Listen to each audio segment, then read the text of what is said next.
Neither me, my brothers, or my mother have ever been fond of the holidays.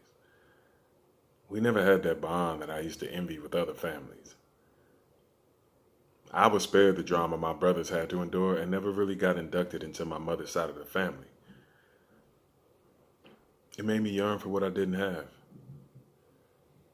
Now, on my father's side, life was totally different.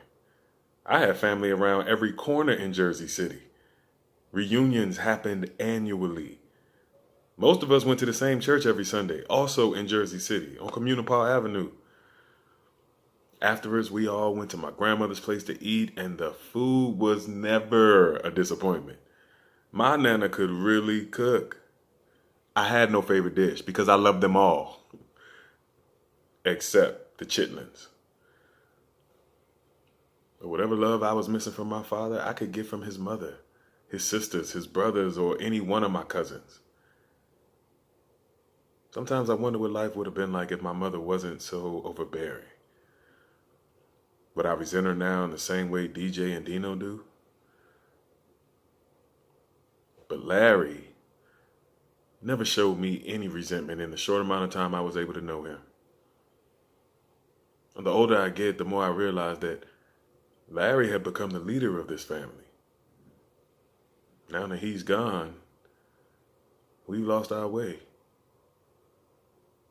And the holidays always remind us of this.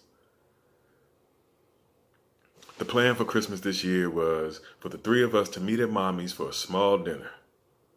We could just never count on Dino to show up. I came this morning to help her cut up the collard greens and season the chicken. DJ walked in just as we were about to count him out, when the sun had already gone down. He was 4 hours late and said that he had already ate with his girlfriend's family. Mommy was so mad. She cursed him out for being inconsiderate. She would have never bought so much food if she knew DJ wasn't going to be hungry. And Mommy took a moment to grill him about why she hasn't met his new girlfriend yet, when he revealed stupidly that he met her family almost 6 months ago. He said he meant to bring her to dinner tonight, but she had to work. What kind of work does she have to do on Christmas Day? I don't understand my brother. I know his girlfriend has no idea what she's in for. The measure of a man is in his relationship with his mother. But once we got past the holiday tension, the three of us enjoyed each other's company. Mommy cooked baked chicken, collard greens, macaroni and cheese, white rice, green beans, cornbread, and banana pudding. We talked a bit about the old days when Larry was still alive and Dino had his innocence.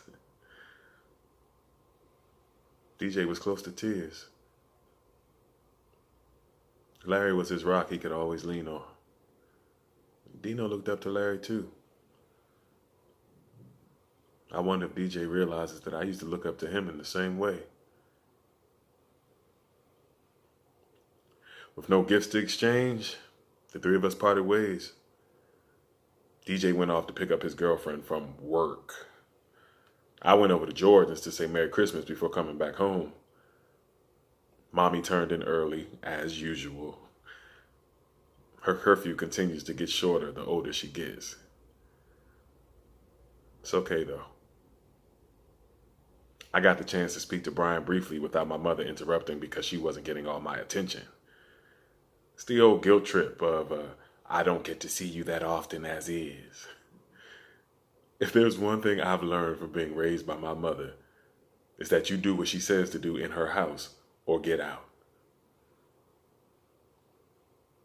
This is a woman who is used to loved ones walking out on her.